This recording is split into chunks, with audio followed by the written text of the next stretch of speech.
पूर्ण प्रेस वार्ता में आप सभी का कांग्रेस मुख्यालय में हार्दिक स्वागत, अभिनंदन। हमारे साथ मंच पर उपस्थित हैं केंद्रीय नेतृत्व द्वारा अखिल भारतीय राष्ट्रीय कांग्रेस द्वारा संचार विभाग के उत्तराखंड की मीडिया प्रभारी डॉक्टर चैनिका उनियाल जी। हमारे साथ मंच पर उपस्थित हैं उपाध्यक्ष संगठन श्री मथुरा दत्त जोशी जी।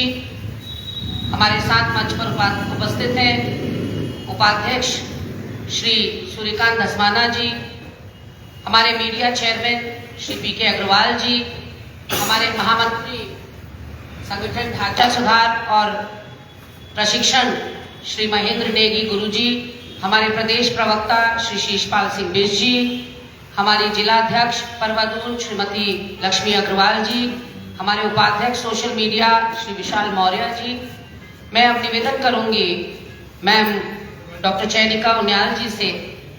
पहले मैं स्वागत के लिए अपने उपाध्यक्ष संगठन श्री मथुरा दत्त जोशी जी से निवेदन करूंगी कि माननीय अध्यक्ष जी की ओर से और पीसीसी उत्तराखंड की ओर से मैडम का स्वागत करेंगे।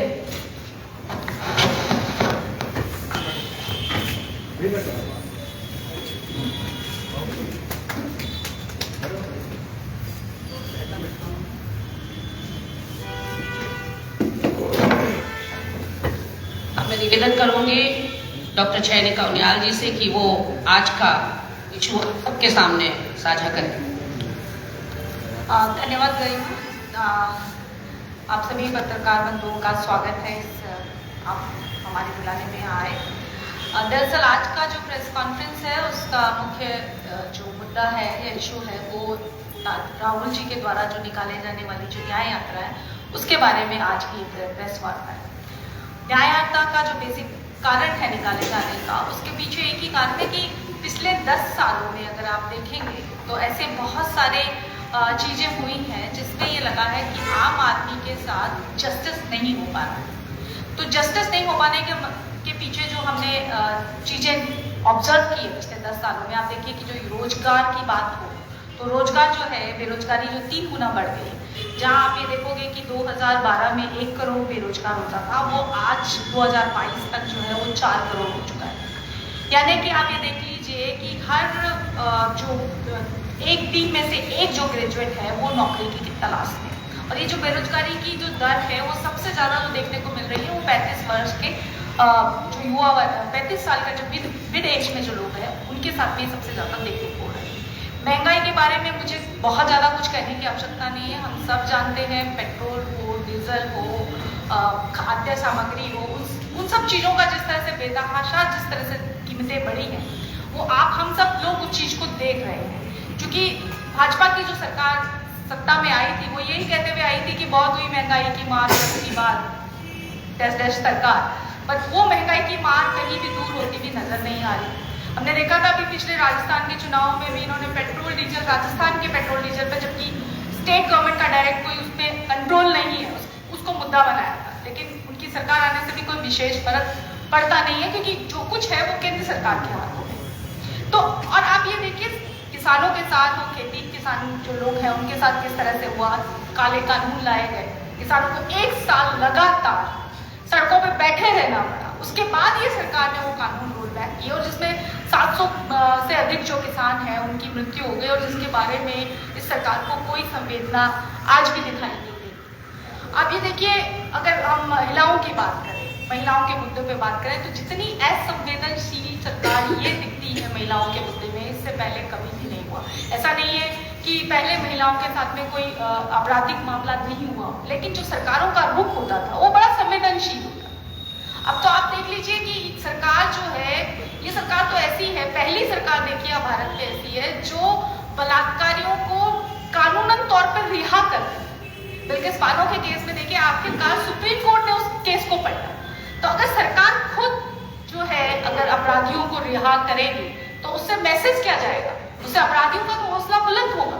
हमने देखा कि हमारे यहाँ के जो चैंपियन हैं जिन्होंने हमारे देश का नाम रोशन किया, जिन महिलाओं ने, वो बैठी रही अपने उसके लिए, लेकिन ब्रिजभूषण के ऊपर उन्होंने कोई कार्यवाही आज तक नहीं की है। बल्कि अगर इस्तीफा आकर के जब आपने उन्होंने मेडल्स वापस करने शुरू कर दिए या फिर उन्होंने अपना विरोध जताया, तब जाकर के तो इन्होंने जो पहलवानी संघ के अध्यक्ष हैं उनके ऊपर मामला उन्होंने कार्रवाई की। तो अभी देखिए कि संवेदनशीलता की, चाहे हाथरस का मामला हो, चाहे ब्रिजभूषण का मामला हो, चाहे विकास रेप केस की बात हो, कहीं की भी बात हो, ये सरकार महिलाओं को लेकर के बहुत असंवेदनशील है। और सबसे बड़ी चीज ये है कि हम नहीं कह रहे, ये एनसीआरबी जो कि केंद्र सरकार जो आंकड़े निकालती है उसकी बात है कि वो जो आंकड़े निकाल रही है केंद्र सरकार, उसके अनुसार जो है महिलाओं पे जो अपराध दर है वो लगातार जो है बढ़ती गई है।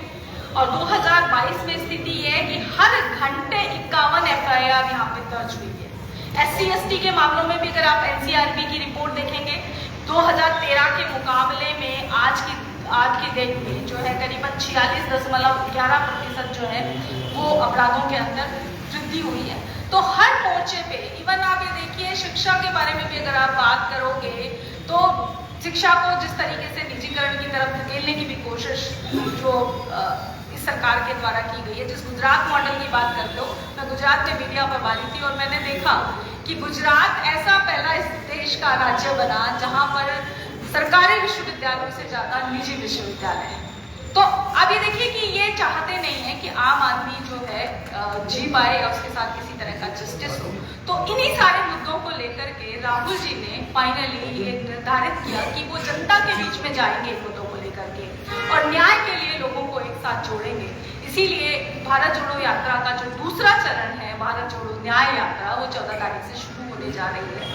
और हम आम जनता से उम्मीद करते हैं और अपील करते हैं कि वो आगे आए और इस जस्टिस की लड़ाई में और इस न्याय की लड़ाई में कंधे से कंधा मिलाकर के खड़ी हो, क्योंकि ये लोकतंत्र है और लोगों का तंत्र है लोकतंत्र।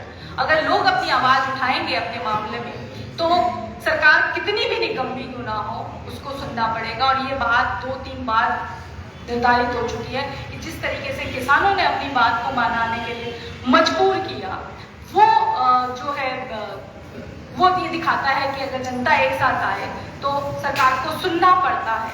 और सबसे बड़ी चीज ये देखिए कि आज की डेट में जो गरीब है वो और गरीब हो रहा है और जो चंद अमीर है वो बहुत ज्यादा अमीर होते जा रहे हैं। इसको वो कहते हैं ना क्रोनी कैपिटलिज्म। निजीकरण एक अलग चीज है, निजीकरण अलग विषय हो सकता है बहस का, पर वही है कि इससे गुरेज नहीं है कि अदानी क्यों व्यापार कर रहा है, पर इससे सबको गुरेज होना चाहिए कि अदानी ही क्यों व्यापार करे, बाकी क्यों ना करे। तो ये जो क्रोनी कैपिटलिज्म की तरफ देश को धकेलने की कोशिश की जा रही है, जिसमें मुट्ठी भर लोग जो है वो अमीर होते जाएंगे और बाकी लोग गरीब होते जाएंगे, उस स्थिति के लिए खिलाफ भी लड़ने की इस देश को जरूरत है। तो इसीलिए ये न्याय यात्रा है। तो हमारा इस देश के आपके माध्यम से इस देश के तमाम नागरिकों से ये अनुरोध रहेगा कि इस न्याय यात्रा का वो हिस्सा बने, अपने न्याय के लिए खुद खड़े हों और इस न्याय यात्रा के साथ में चलें। धन्यवाद।